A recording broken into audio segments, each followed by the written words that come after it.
what is maybe a really cool tool or something innovative that's come out recently that you've been able to utilize for a company? You know, it's interesting that you asked that question because I have tools that I use, and it's funny because I don't think they're incredibly new to the marketplace, but how I use them is the difference. And Interesting. I'll give you an example. For some of my clients, they're they're B2B. By the way, I deal with some of the hardest stuff you could ever deal with in digital marketing, right? Yeah. If I deal with customers that are nationally focused, sometimes globally focused, that is so hard to do, especially if you want to talk about SEO and things of that nature. That is not easy Mm. to get traffic and this and that and the other, right? Unless you're doing ads, and even then, you got to do it right, right?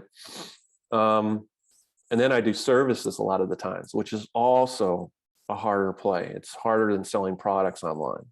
So services on a national, I do some of the hardest stuff out there.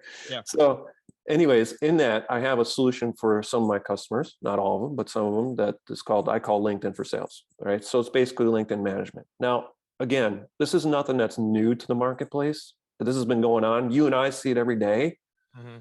When people come to us in our LinkedIn, they go, hey, I want to connect with you, or LinkedIn's told me to connect with you, or you seem to have some similar things that I got going on. Would you like to connect? Yeah. And then they do the pitch, right? The very next message, which is they're trying to sell you something, right? Yep. I call that the connect and pitch. Now, the tools in which they use to do that are nothing new. There's nothing special going on. They've been around for, I mean, I guess they are quite new in the past year or two.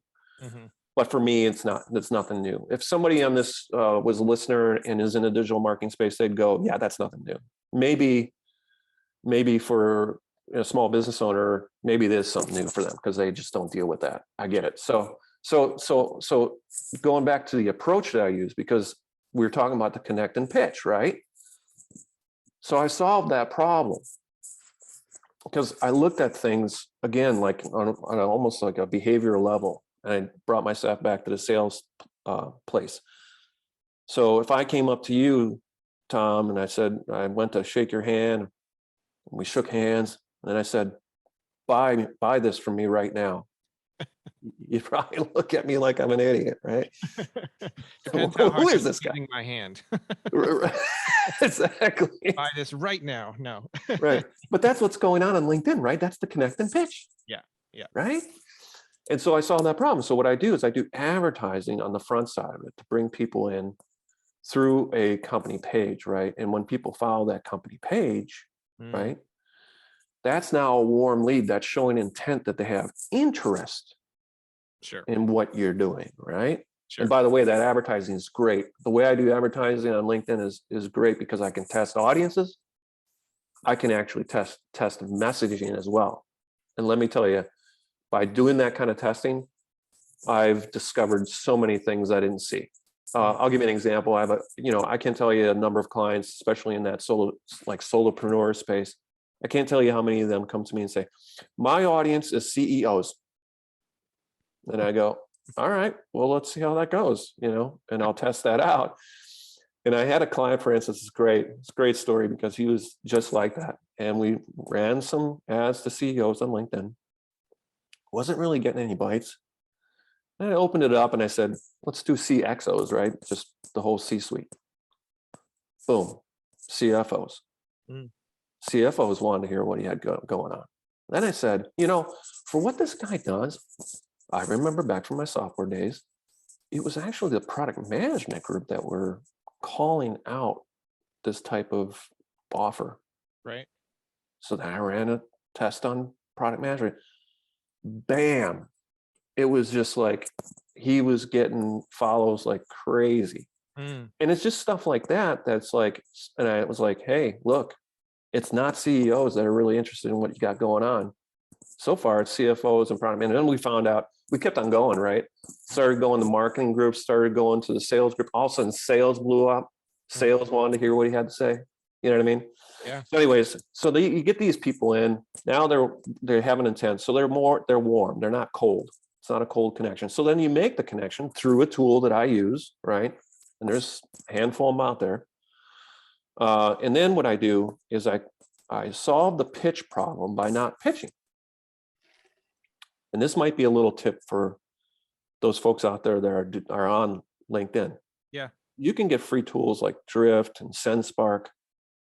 Those are neat because you can do free videos, right? So imagine I do a connection with you, Tom, right? And you accept my connection. And the next message I send you is a thank you message. It's in video. Hey, thanks for following me. Thanks for connecting me. I really appreciate it. And I'll take a look at your profile and learn more about you. Mhm. Simple. What is that? 10 seconds? Right. And those tools are free. So I'll say that again for people. Drift, SendSpark. I like SendSpark lately because it's a lot easier to use. And those are free. And what you do is you do those, and it provides you a link, and you can throw that link into your LinkedIn messaging. And when it shows up on your side, Tom, when you get that message, is a GIF of me talking with the play button. Hit the play button, and there I am speaking to you. That's cool. People love that because now you're bringing the human quotient into the situation. Yeah. But then I keep on going, right? Because in this tool, I can do things like endorse skills. I can view profiles, right? And I do all that stuff to gain rapport. And that's the key. Gain rapport. And I don't offer anything until I do about 3 to 4 steps of gaining rapport.